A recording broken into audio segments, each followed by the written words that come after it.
The problem that the Royal Navy meets today are the consequences of decisions made years ago, like not installing catapults on the Queen Elizabeth-class aircraft carriers.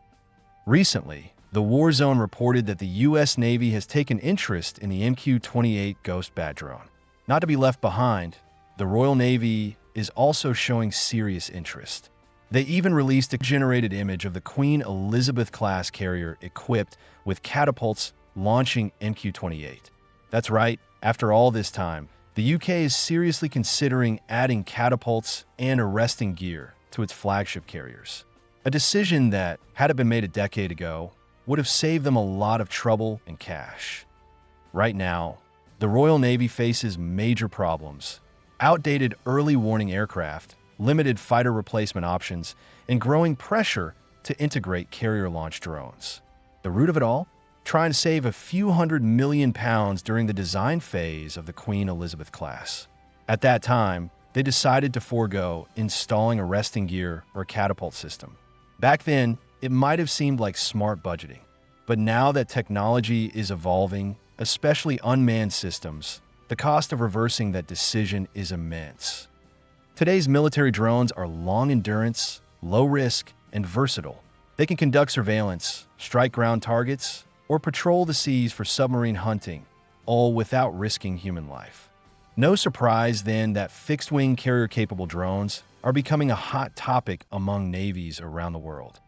In November 2023, HMS Prince of Wales, the second ship in the Queen Elizabeth class, achieved a milestone.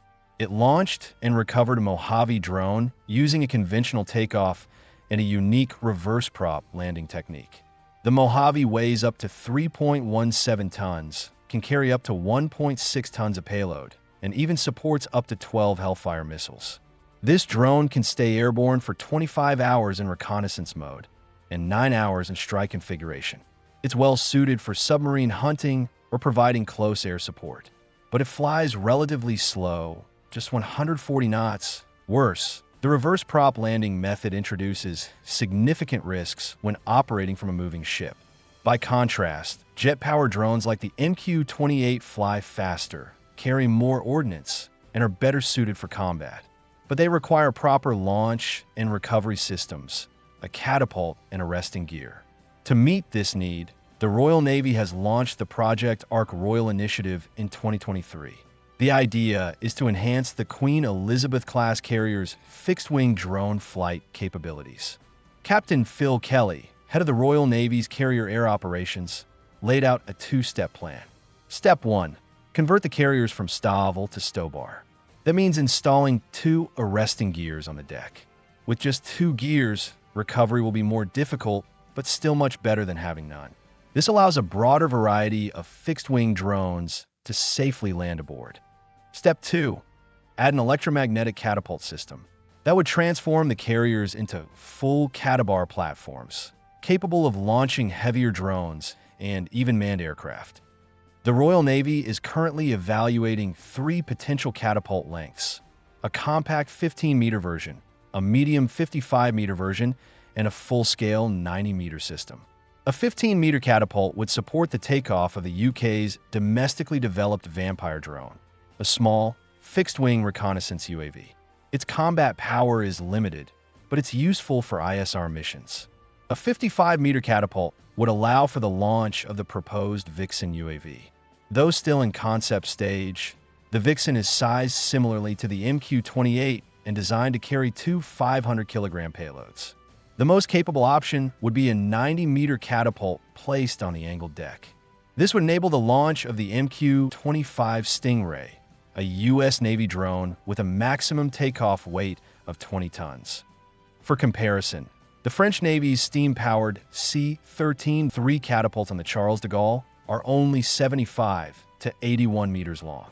Pairing a 55-meter and a 90-meter electromagnetic catapult with a 150-meter ski jump deck would massively enhance the Queen Elizabeth-class's air operations.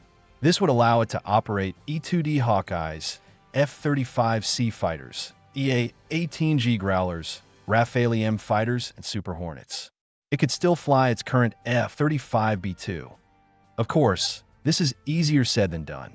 Retrofitting a fully operational carrier with electromagnetic catapults and arresting gear is a colossal engineering challenge, and an expensive one at that. If these upgrades were planned during the ship's construction, it would have involved only minor design changes and material costs. But to retrofit the Queen Elizabeth class now means tearing apart most of the flight deck, rewiring internal power systems, and gutting internal compartments to install energy storage equipment. For reference, France's paying aircraft carrier program spent $1.32 billion on 2 catapults, 3 arresting wires, and associated equipment and services. That figure could be even higher for the UK, since their proposed catapult systems are shorter and would need to be developed from scratch. With the Royal Navy's shipbuilding industry in decline, adding catapults and arresting gear to the Queen Elizabeth class could cost upwards of $2 billion. And yet, if the UK does go forward with a long and short electromagnetic catapult plus dual arresting gear, they will effectively be paying for the mistakes made when the carriers were first designed. Decisions made to save money back then are costing them dearly now in time, money, and capability. On the flip side, if they choose not to upgrade the carriers, they'll be stuck with expensive compromises. They'll have to keep buying costly F-35B, develop ultra-expensive tilt-rotor AWACS helicopters, and pray that the U.S. successfully develops a 6th-generation vertical takeoff fighter.